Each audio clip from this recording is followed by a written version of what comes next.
Bab 3247. Kota Yongqing. Erik, kota ini tidak lebih kecil dari ibu kota dinasti Qin, keluarga Qinmu, puji iblis Fu. Tentu saja, daratan Jiushu memiliki total 9 negara bagian dan kota Yongqing adalah ibu kota dari 1 negara bagian. Itu tentu saja tidak buruk. Erik Qin mengangguk. Dia lanjut terbang mendekat dan mulai melihat banyak kultivator yang masuk dan keluar kota, segala macam cahaya bersinar, kemegahan dan keramaian. Ketika melihat kota yang begitu megah, Erik menjadi lebih yakin bahwa dirinya dapat menemukan ilmu tiada dua di tempat ono. Namun, di antara orang-orang yang masuk dan keluar itu, tidak terdapat manusia fana.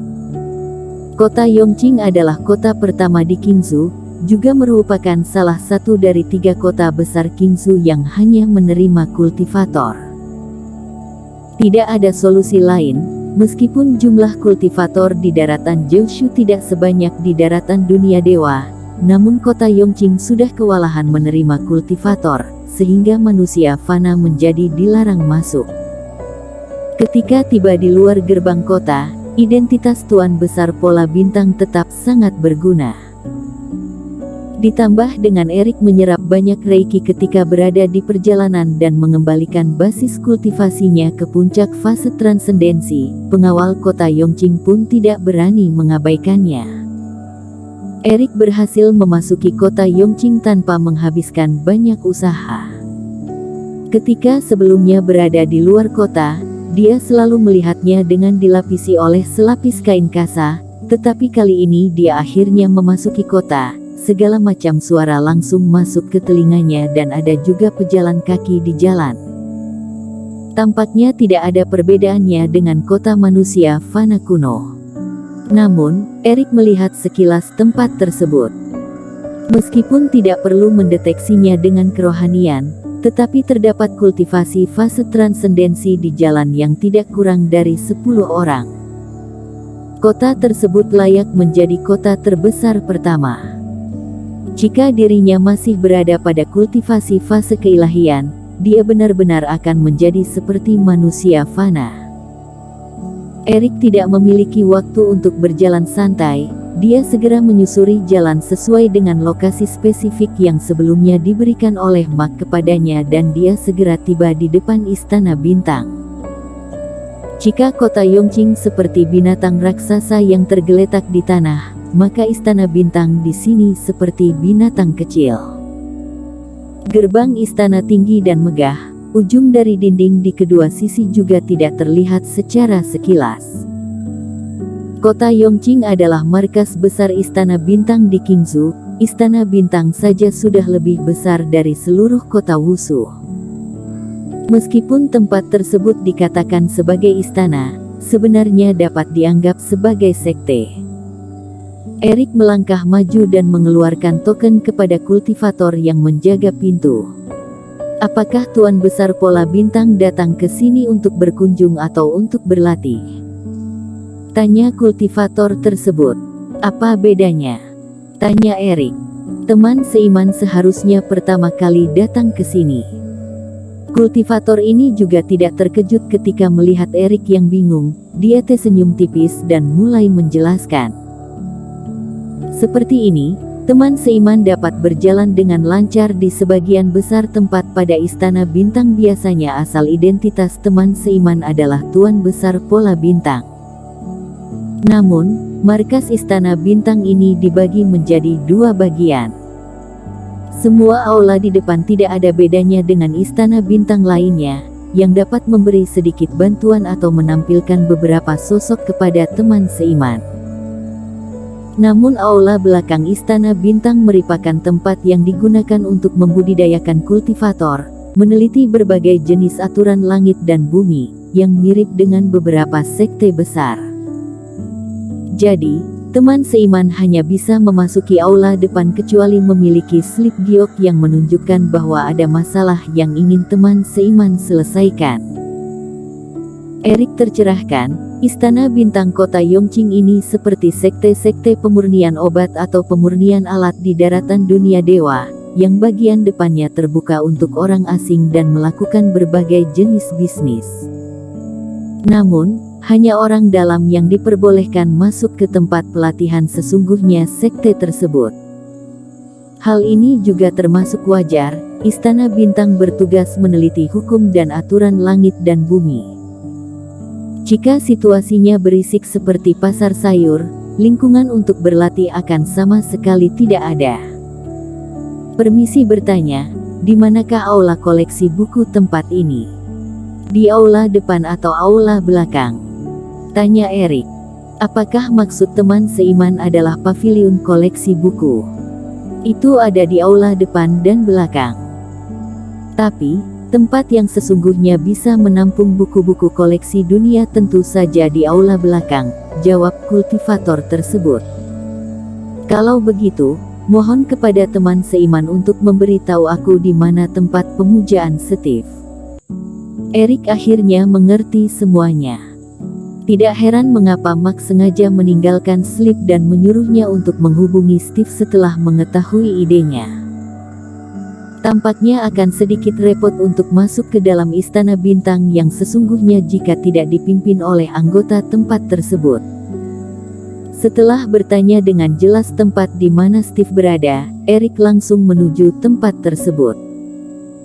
Teman Mark tersebut adalah sosok yang bertanggung jawab dalam menerima dan mengumumkan berbagai jenis tugas yang diberikan di aula depan. Jumlah kultivator di dalam aula tersebut juga tidak sedikit, ada yang datang mendelegasi dan ada juga yang datang untuk melihat-lihat tugas apa yang cocok bagi mereka. Tempat seperti ini juga ada di kota Wusu. Mark juga pernah menyuruh Erik untuk menemukan cara menyeberangi daerah berbahaya sekte Guzong dengan mempercayakan aula tersebut. Namun, Erik tidak melakukannya. Ketika berjalan di aula ini, Erik melihat ke kiri dan ke kanan. Suasana tersebut termasuk baru baginya dan model seperti ini juga cukup bagus. Misalnya ada kultivator yang memerlukan rumput ajaib tertentu, namun dia tidak bisa menemukannya. Dia dapat memasang surat pemberitahuan di sini dan menawarkan hadiah besar untuk membelinya.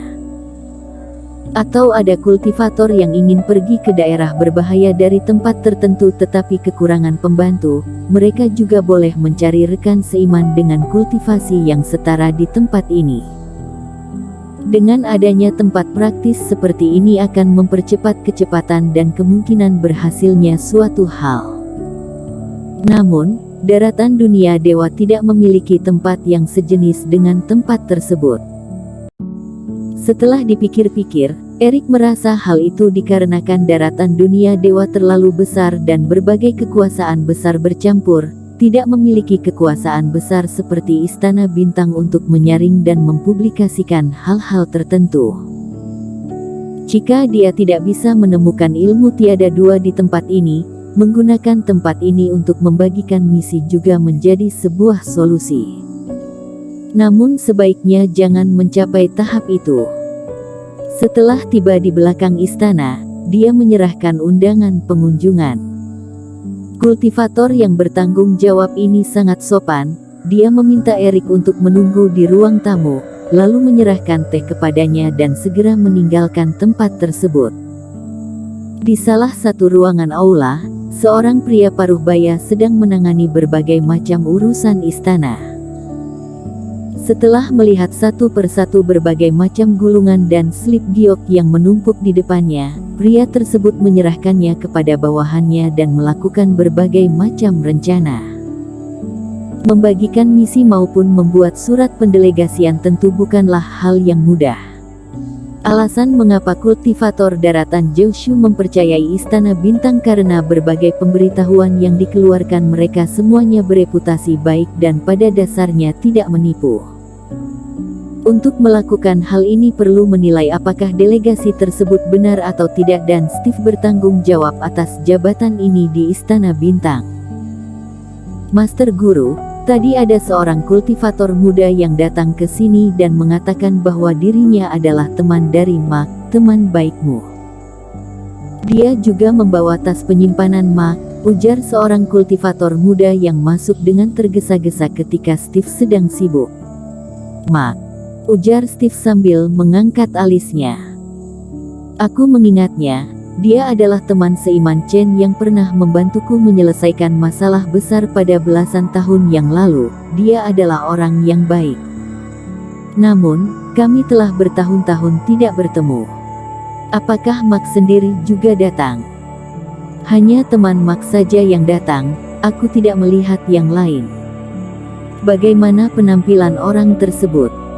"Dia mengenakan seragam tuan besar pola bintang, sekitar 20-30 tahun." Minta orang itu tunggu sebentar." Steve melambaikan tangannya dan dia telah menduga sesuatu di dalam hatinya. Pemuda ini kurang lebih adalah junior yang dinilai bagus oleh Mark dan datang untuk meminta bantuan kepadanya. Ini juga merupakan sifat manusia. Bagaimanapun, dia berada di markas Istana Bintang, dia akan lebih praktis dalam menyelesaikan beberapa hal dibanding Mark. Steve juga tidak akan menolak jika dia dapat membantunya. Namun, masih ada banyak urusan di depan matanya. Dia akan menentukan hal tersebut setelah semua ini diselesaikan. Bersambung.